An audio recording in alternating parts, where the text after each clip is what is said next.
Hello， 各位，我们今天呢要来郑重推荐一堂课，叫做饭局课。上完了。你知道我们的置入性行销就是非常的这么置入这样子。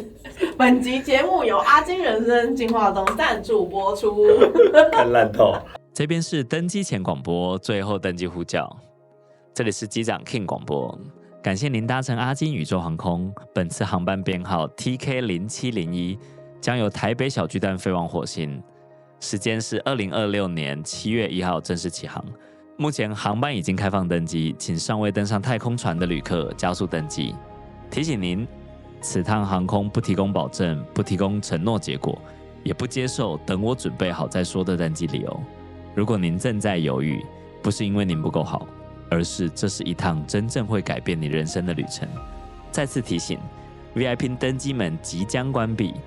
阿金宇宙航空提醒您，人生中有些航班错过了就不会再加开。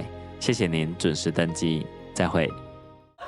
没有啦，后来发觉很多人，包括我最近自己在吃饭的时候也遇到很多难关了，就是你该如何准备一个饭局，该约什么菜系，然后应该怎么安排座位、安排角色，如何按菜用餐的顺序，我觉得这都是很需要功夫的。对，因为特别是我们身边很多人都很难安排餐厅嘛，要么是你安排的就是他的餐厅，对，要么就是他有对于餐厅有很细致的要求，是你根本不知道，对，然后你也来不及吃完那么多餐厅，你就被迫要去帮别人安排餐厅，你就会有很多挑战。安排餐厅真的很难，是要有很多细节的，对，因为你不同的菜色、不同的菜系。有不同的菜色的上法，对，然后不同情境有不同菜的点餐方法，对，所以你上菜的顺序影响了你能够吃饭的时间长度，也就影响了你能够谈事情的复杂程度，也包含又还不包含有没有饮料，各种饮料的协助，这个也是一种你在餐盘上面可以运用的策略。所以如果你真的要进入一个商业饭局的话，相对它的复杂度，除了你安排菜之外，你要安排出菜顺序，还要安排大家怎么做。那所有人都遇到一个问题啦，就是说，到底吃一顿饭哪个位置是对的？坐哪个位置是对的这个问题。那当然，大家有些粗浅的看法，什么离窗近啊、离窗远啊、离门近、离门远这种，比较 level one 的，一开始非常 level one 这样。那小弟我个人的浅见是这样子啊，因为你在做商务饭局的时候，你一定跟当下的利害关系人有关系嘛，有耦合关系嘛，有很紧的耦合关系跟很松的耦合关系。耦合关系是什么？就是紧密程度。Okay. 紧密程度的连结的一个应该是科学或材料工程的用语，叫做耦合。那如果你跟它连结度很高，那你势必会希望你能够安排在它附近的位置。但是呢，这个时候属于对面派系的人也要抢同样资源的时候，他就不会让你这么容易安排到同一个位置。所以要么你提前能够在场地做一些布置，要么你就只能在一进来的时候做抢人大赛嘛。对，但是你在饭局上面做抢人大赛其实都很难看，所以你一定要通过一些巧妙的设计，让你真正需要的关系者能够坐在你邻近的位置，你才有机会在餐牌上面能够讲话嘛。然后有一些菜色是属于移到你前面时就叫你闭嘴的菜色，对，也有一些菜色是属于我允许你现在可以讲话的菜色。但如果你读不懂这种菜系，你又吃了圆桌那种会转盘的饭局的话，你就很容易根本就没有得体过。对，然后接下来才是茶酒啊，各种类型，中菜系的茶跟酒，西菜系的茶跟酒。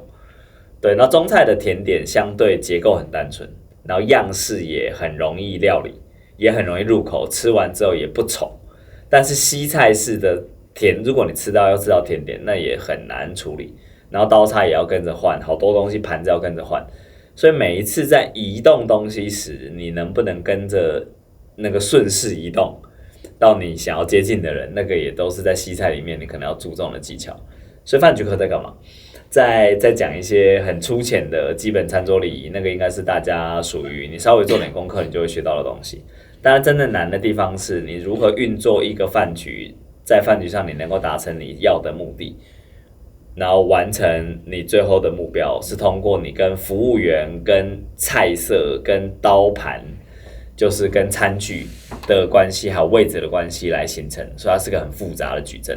今天早上看另外一个东西叫奥运吧，如果有10个人在进行奥运筹备的话，这10个人所产生的复杂的关系链大概是2的9幂次方。我靠，就是超级缜密的复杂行为，在这个奥运合作的过程中，所以但10个人能够产生的复杂程度是远大于，所以饭局课为什么不能把它拆解完？因为它的组合实在是无限种，很复杂的，大家只能通过你真实遇到什么情况，你想解决什么问题，场上有谁是你的派系，谁不是你的派系，跟你的亲疏远近的关系，跟你的利益关系是什么的角度来安排饭局。哦，我觉得我们应该还有可以开另外一堂课，叫做如何帮老板选餐厅一起。哦，很难啊，很难。不一样的，对不对？不一样的事前准备，因为从秘书的角度来看，我觉得非常的复杂，包含例如说怎么结账是漂亮的，对。然后怎么引导宾客做到宾客应该要自己坐的位置，很难。桌上要不要放花？很难。要位上还是要合菜？对，然后如果你真的要走的时候，什么时候可以走？什么时机点该走？走的时候要讲什么话？对，这都很不容易。然后如果现场现在是有点干的话，那么作为这个秘书，你要做什么事情？你不能就放着你老板那边尴尬。对，不要怎么增添风味？对，然后如果有人就是不熟悉的话，怎么 hint 老板这个人是谁？对，蛮难的。然后你上次跟那个人聊到什么东西，他大概今天可能会跟你聊什么，你要准备什么，你可能要给他什么。有很多东西真的是需要大量准备。因为我们会订包厢嘛，然后包厢会留一点扣打是现场可以点的嘛。对。好，那现在没人要点，你现在离开包厢去把东西点完，那你要点什么？你要如何点的恰到好处，又没有超出预算太多，且看起来要好吃，而且要很合理。难。因为你突然点个不适合的菜，然后就突然多2道小点，这很奇怪。也有人会有另外一个问题啦，就是餐桌上的开菜到底谁要开菜？对，这是一个问题。但是他最 normal 就是主人你要开嘛。对啊。那主人没有开的话，他一定想要展现某种特质。那谁要开？你作为第一个开的人，你的战略意图是什么？那你开完之后，下一个人换谁开？这个都是有策略的。对啊，你不能够瞎搞，就是很困难。因为饭局上的空气，阅读空气的能力要非常强。哦，还有一个就是怎么跟包厢的服务人员打点。哦，我同意，这个也很难。因为很多时候你订餐厅的那个对象，就是那个经理，跟当天服务你的人是两组人嘛。对，因为每天的服务人员会变嘛，同意，所以他可能没有，然后很多是什么 intern 啊，刚来的员工，所以他可能没有那么多的 sense 知道说这个是一个商务饭局，所以他可能不能说哪一句话，不能做哪一些事情。比如说去点让宾客点，然后说不要让宾客看全部的菜单。因为你这样，你可以很快看到这顿的价格嘛，就不好看。对，或者说你们打断谁上菜要怎么上？对，然后什么时候先上主人，什么时候先上谁？对，然后什么东西要不要切，要不要分？对，需不需要有表演秀？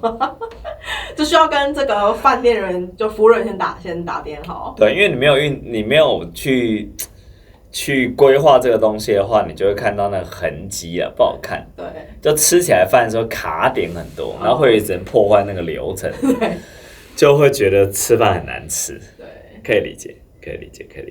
总之，我记得没错的话，应该饭局课是也应该开卖了，我不晓得，应该有了，应该有这么一堂课，然后它是一个线上课，给大家讲一讲我对于饭局的非常粗浅的理解。3月10号。对，那如果你在3月10号，你想要理解更复杂的饭局可能可以如何运作的话，也欢迎你来这档。其实我们之前是实体啦。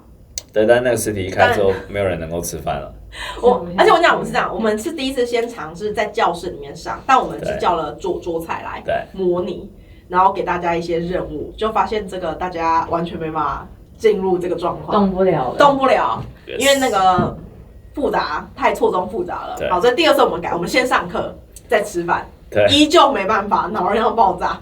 好，第3次取消任务，直接去吃饭，就大家都没有在吃饭，因为资讯量太多，我们现在改成我们就不吃饭了。对，直接弄成线上，你爱学直接学这样，我觉得这样比较好，也图一乐大家了，真的。我觉得蛮有趣的哎。对，希望大家都能在饭局的技巧今年能够有很大的跃升。不过如果我觉得实体饭局或者是真的参与饭局，有个有趣的点就是你可以在这个饭局大家的发言中看到大家的这个特质是什么。就古人很常说吃一顿饭可以看到一个人的样子。我是完全同意的。对，就有些人就是你再怎么鼓励他，他整堂2个小时他就是不讲话。对，他就是没有打算要讲话。对，他就是很安静。那有些人你会看到他很努力，在最后1秒的时候举手说话了。对，你会看到不同人的个性是什么。但我们先把它开成线上的，让大家多复习一点。我突然想到上一次我去另外一个地方演讲之后，我直接骂了现场的工作。对。Oh my god。好，有一天我想跟你们说，我再跟你们说。好了，下期见，再会，拜拜。